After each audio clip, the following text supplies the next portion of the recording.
To start us off, tell us about yourself, what motivated you to run for Gilbert Town Council, and what experience you bring to this role. No, I appreciate that question, Jasmine. My name is Boss Obayomi. I go by Boss for short.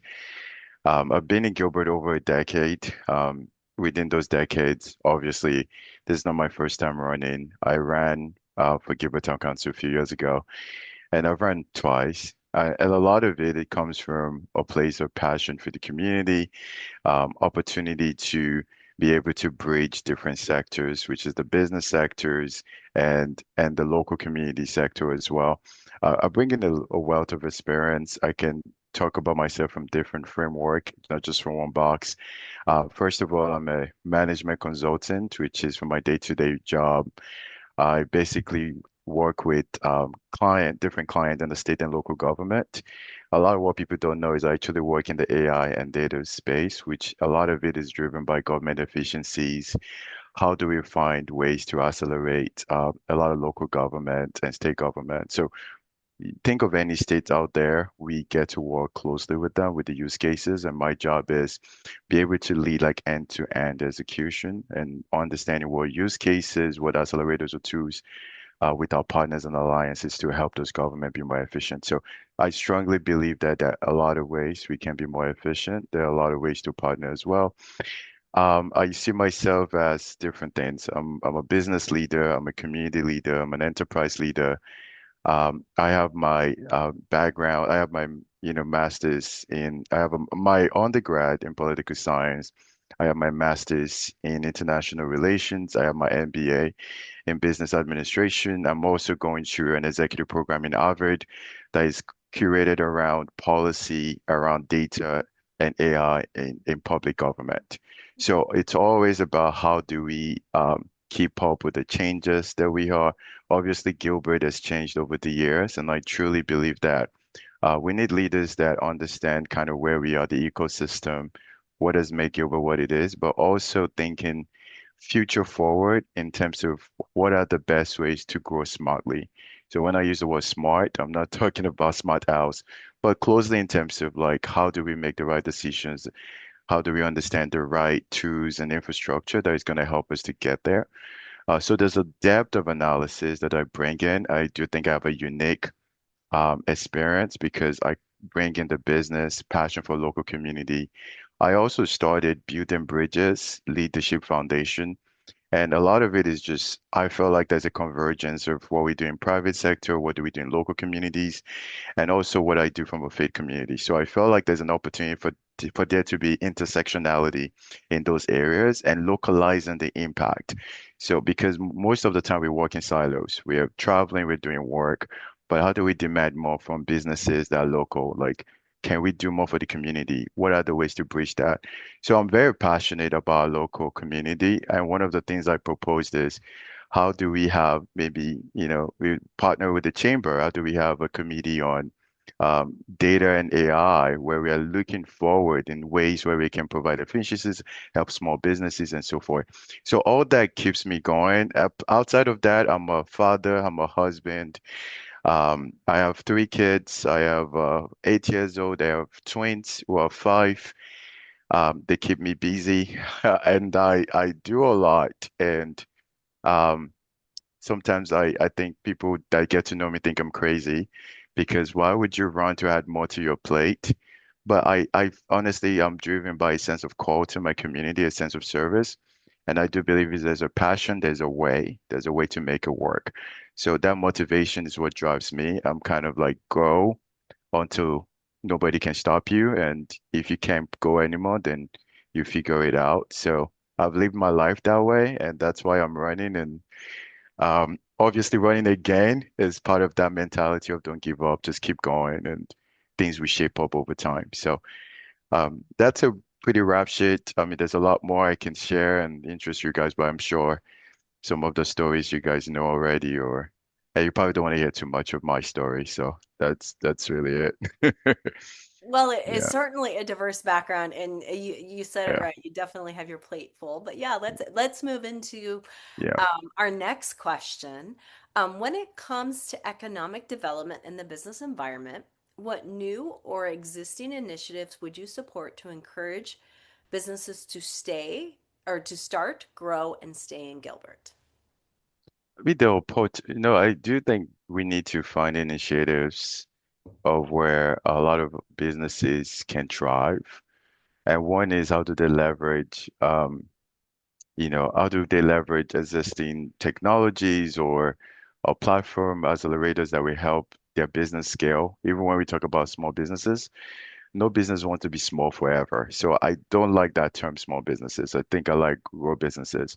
Uh, Partnership with the chamber is very crucial, even more than ever, because there's a lot of changes in the market. I do think one aspect with the help of the chamber and also partnering, just really understanding like streamlining permitting, right? How do we streamline permits? How do we reduce the wait times that most businesses have to go through? How do they understand how clarity on requirement?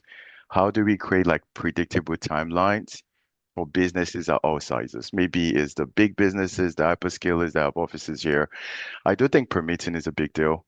One aspect I'm passionate about that I do a lot is, how do we help businesses find the right skill set? And that's kind of one of the things I do is really workforce development. How do we upskill the workforce? How do we draw in the right people for them to find the right resources? I do a lot of like leadership seminars, lunch and learn. It's not because I don't have things to do with my time or I just want to do event, but honestly is to create an opportunity or an avenue for businesses and other business leaders to exchange ideas and develop partnership and realize that there are opportunities that they probably have not thought before, or they not realize that the synchronization that they see is an opportunity for them to exchange ideas. So somehow a small business might not realize that, hey, there's an opportunity for you to partner with the bigger businesses that we have. I'm not going to mention any company's name, or my company's name, but I do think there's those avenues for partnership. I do think we can do better. So businesses can leverage a lot of the mediums and tools and resources that other businesses have gone ahead. And I do think more than ever, we need to do that. We need to champion small businesses, advocate for resources, mentorship absolutely crucial. Visibility for those businesses and entrepreneurs is more essential than ever. And also continue to strengthen the chamber partnership. How do we make the chamber a standing partner when it comes to policy? Not just an afterthought, but how do we have regular touch points, open lines that people can have access to those too. So I have millions of ideas. I think one of that I mentioned as well. We like having a committee for data and AI, but a lot of it comes down to efficiency and scalability and helping businesses look at how do we maneuver and leverage a lot of cases and use cases and assets that other businesses have done successfully. The biggest issue we have is silos. Businesses are thriving in silos. They try to figure things out themselves. But in the landscape that is so isolated and more efficient, we need to work a lot more collaboratively and really understand what are the tools that other people have leveraged more efficiently that I can use more. And I do think that's what most businesses are looking for. And I do think a stronger partnership. And the chamber it's really a powerful force for that. And I do think my own passion is however we can find that and strengthen that, it's very important as well. So I have many ideas. I have a bunch of capstones of things I can share, but I think those are the few things I'm excited to share with you guys so Yeah, no, far. that sounds great. Collaboration is Yeah. always a good thing. And you talked a little bit about this in your answer, so I'm just going to phrase it if you would Yeah. want to add anything to it. About is there anything you'd like to add on how addressing regulatory hurdles or permitting challenges? You talked a little bit about that, but if there's anything you would want to add, any additional comments? Yeah. I mean, it's definitely helping business. I mean, a lot of it is the coaching business. Um, I love a lot of what the chamber is doing, like looking at accelerators, the new ideas and initiatives to help businesses explore and provide more visibility through the chamber initiatives.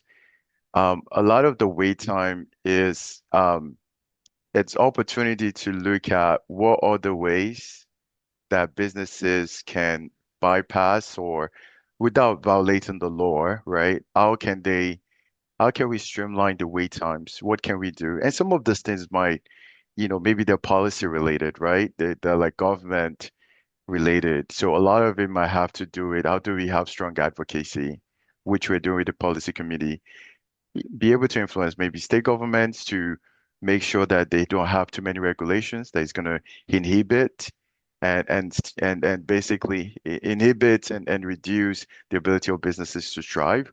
Stronger advocacy is needed for that. Clarity of requirement, right? How do they know exactly what's needed? For them to understand what permits they need because the layers of it. If you want to start a food restaurant, um, I mean, there's so much more. Even to be a food vendor, what that entails. My wife tried to explore that, and she got discouraged because she had to go through layers and layers of food permit, and she was like, oh, in one sense, I'm passionate for the food I cook and I want everybody to explore. In the other sense, she's like, oh my gosh, there's way too many layers. And she got discouraged because she was like, it's not an easy business. It's not for the faint of heart. You have to be passionate. I do think it's people being able to navigate that. And I mentioned collaboration is if people can learn from others that they've done it successfully, reduce the cost and the pricing, or provide incentives that would allow maybe discount for these businesses to be able to get those permits a lot more easily. I think a lot more people would thrive, but there are just too many bureaucracies that we have to navigate, and sometimes they stifle um, just business growth. So it's really just businesses exchanging ideas. I think Chamber does that a lot, kind of like a gambler space. But I do think that there are more businesses who are not asking the right questions, but how do we bring them to the fold to know that you can drive your business successfully? As well. And maybe I mean one other thing is just creating a predictable timelines for businesses all sizes. Not all businesses are the same, right? Some businesses have a more leverage because I mean it's kind of like saying, are you talking about TSMC? Are you talking about Intel? Or are you talking about so there are levels to this. So some best businesses have engraved themselves in how the system works. We've given them some leverages and some discount and incentives for them to strive and some subsidies. But I do think it needs to go across the board, right? Because that's how businesses can grow. So there are tons of opportunities within the permitting and streamlining that. So it takes effort and partnership to do that. And I do know it's not an easy road, but it is definitely possible. All right. No, that's a great answer. The town council has recently approved significant increases to utility rates. You've been in our room when we've Yeah. discussed this. How do you balance infrastructure needs with the financial impact on residents and businesses? Yeah, I definitely do think we're in a crossroad. I do think that there's no one size fits all, and definitely there's a lot of conversations in the town in terms of the needs for infrastructure, and now also how do we create incentive, but how do we generate more revenues without being an undue burden for the residents as well? It's a really difficult conversation. I think if anybody has a magic wand, I think that would have been fixed right now. So you won't be asking me this question, but I I don't have a magic wand, but I do believe that one thing we don't want to do is deter businesses. You know, in terms of overburden businesses that allows them to move to other areas because if we can incentive, incentivize businesses to move here in different ways. We talk about permitting. They are actually adding to the employment rate, and they're also allowing residents to grow in their income, to be able to buy the things that they need, right? The goods and services that they need. So there's an overlap, and if we can make that connection, the need for stronger economy and economic growth. The need for a lot of businesses to look more internally in Gilbert to hire more workforce rather than going outside or bringing people from other states. We strengthen the economics of people. I mean, if young people right now, they can afford the homes in Gilbert straight from college than compared to 10 years ago when I moved here. So it really comes to dollars and cents. So I do think we need to think ahead of how do we strengthen the economic partnership, the economic presence. In terms of the utility rate and infrastructure, um, I do think there's opportunities to work with economic development, work with the chamber and say, I think we have a really good staff and team members within the staff right now. It's really like we've had a couple of proposals, right? In terms of where the investment is going, from the CIP, the capital improvement plan, the quality of life and so forth. I think those are necessary, but honestly, it's just reviewing what areas can we provide more efficiencies? Where can we make sure that one thing is we're having more burden on businesses and in trying to incentivize the constituent, but then we are steering away businesses, but then that impacts infrastructure and benefit and revenue that we're talking about. So it's really thinking outside the box. So my goal is really to work closely uh, with just people who have done the due diligence and continue to explore ways where um, we can continue to attract the right businesses, continue to grow revenue, generate more revenues, and also just making sure we have the right infrastructure and the utilities and really also having that balance from a smart growth perspective with our constituents as well when it comes to utility.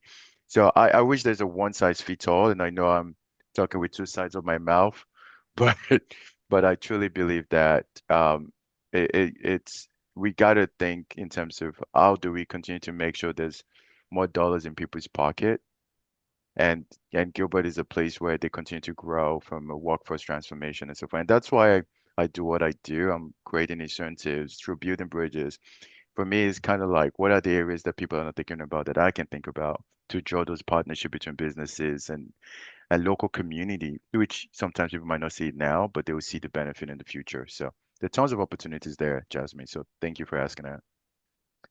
Thank you, Bus. As Gilbert Yeah. approaches build out, what types of businesses and or industries should the town actively prioritize or not prioritize, and why? Wow. Those are very good questions. Um, Definitely, we need to continue to strengthen our small businesses. I mean, I struggle with the word small businesses because every business needs to grow. For example, it's like we have coffee shops that that's been around. Is it Burgess Coffee that downtown Gilbert? Somehow they have to transition or change or close down for different reasons. First of all, I do think the businesses that are local, we need to empower them, first of all. I think it's very key and give them opportunity to also look at scalability and growth because we want to continue to invest in businesses that are investing in Gilbert. I think that for me is for the love of Gilbert, for the sake of Gilbert, for the sake of growth. As we reach and build out, I mean, definitely from a commercial perspective, there's a need for attracting a good balance of smart growth of what I call the mega scalers, not necessarily hyperscaler businesses too, that they're able to provide revenues, in a large scale for the economy of Gilbert. Like you have the Redevelopment Center where we have really good businesses. That's a good attraction from that. I do think continue to strengthen those businesses to stay in Gilbert. Um, and also like, I do think there's, I mean, TSMC is not here, but I do think there are opportunities to have a good balance of the archetype of Gilbert in terms of, um, you know, I talk about growing businesses, the small businesses, but businesses that also cater from a commercial place, right? Chandler has Intel. I do believe Gilbert can attract businesses on that large scale that they can bring in a large level, a large presence, or maybe a good hotel that has a convention center that drives and draws traffic for people to come to Gilbert and invest in Gilbert. I mean, I just flew in from Dallas to, attended a suburb of Dallas with a convention center owned by a company where it draws traffic every day and people are buying stuff there. They're adding value to it. Um, they're a big part of the economy. And because of that convention center, it's pulling other businesses as well to come in and invest in that locality. So, first of all, the businesses we incentivize attract the kind of businesses that keep coming. So, I do think that we do need a level of business infrastructure. without calling out one specific business, I think that's my own idea of that good balance. Strengthen the ones we already have, but also look at the ones that would be here 10 years, 20 years, but draws the traffic for individuals to come in um, to pay and spend in Gilbert. I think that would be massive for the economy of Gilbert. And whatever we can do that without I know we're reaching build out, but existing the current places, that would be a big attraction for us. Thank you. And maybe switching over to redevelopment, what Yeah. role do you think redevelopment should play in Gilbert's future? And what outcomes would you hope to see from that effort? I mean, redevelopment is key, right? They have an impact on rezoning. They have an impact on what kind of businesses are coming in and where homes and communities are being built. So definitely they are a key driver for the economic growth of Gilbert. Um, I mean, I can tell you, um, so redevelopment needs to work closely with the chamber and then work closely with understand the landscape and business communities as we reach that build out. But looking at what are the rezoning areas if it's needed to allow a lot of these businesses to come around. But that takes some effort as well, right? Like for us to get TSMC to come here, the former governor and then the president of ASU and a few dignitaries in Arizona, they literally traveled to Taiwan to have some dialogue and get a federal approval to give some incentives. So I'm not, saying TSMC is probably not going to come to Gilbert, but what I'm saying is redevelopment as they keep driving force and they also can attract or look at areas that can attract the right businesses from a redevelopment rezoning perspective to continue to think of economic growth. So, you know, really strengthen that partnership. I know they're working well with the chamber, with economic development and so forth, but they have a power, I mean, with rezoning areas and so forth. So, uh, just infrastructure, traffic, and so forth. But they are the heartbeat of the economic growth in Gilbert. So there's a lot at stake with them. But maybe stepping, I don't want to say step up a bit, but it takes effort. It takes effort to make a lot of the impact that we're making. So whatever way I can partner and work with them, I definitely. There are tons of opportunities there. So Thank you, Bus. yeah, With the yeah. transition in town leadership, including the recent departure of town manager, how will you help ensure stability and effective governance during this period?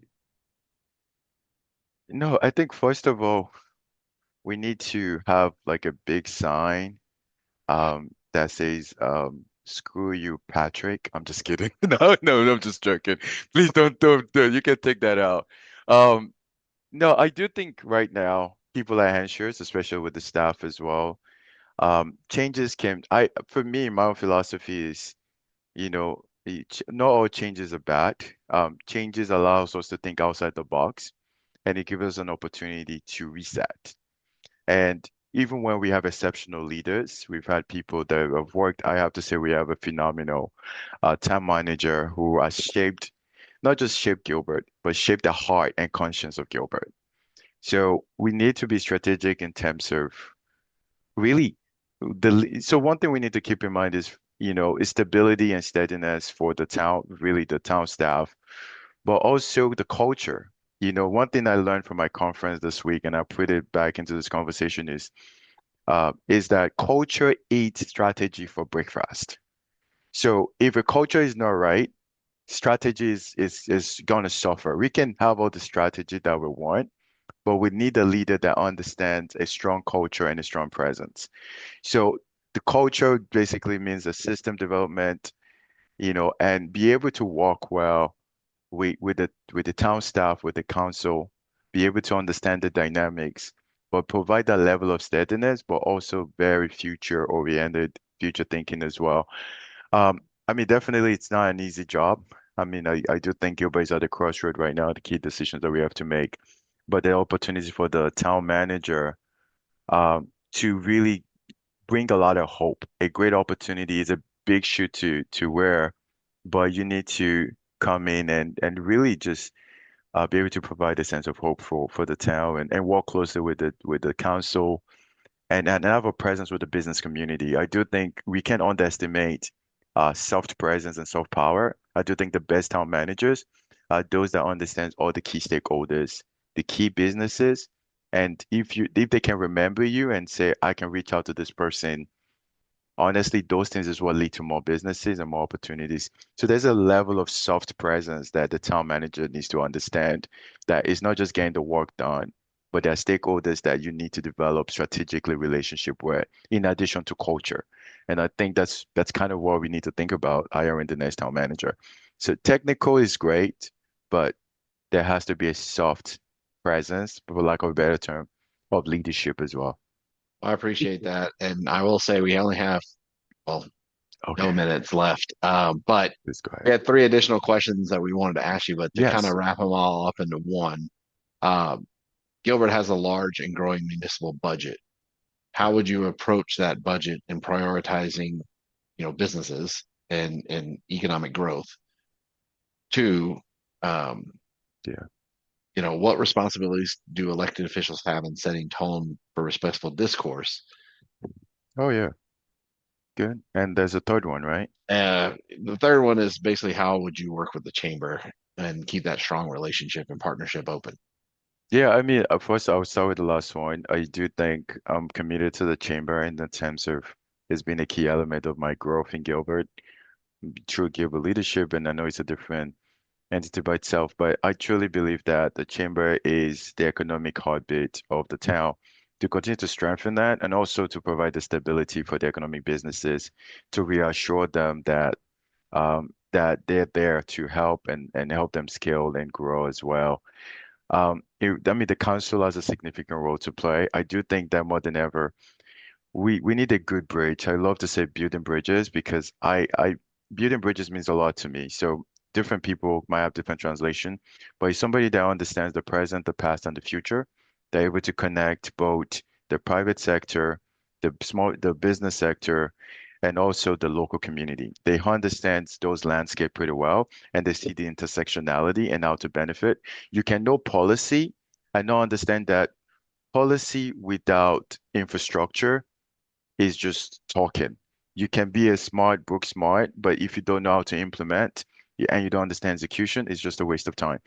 And I do think I bring that breath of fresh air of leadership presence, of steady leadership, of confidence that understands what's needed to grow, but also has a stake in the town as somebody who has a family, who has kids, and so forth. So definitely that's important.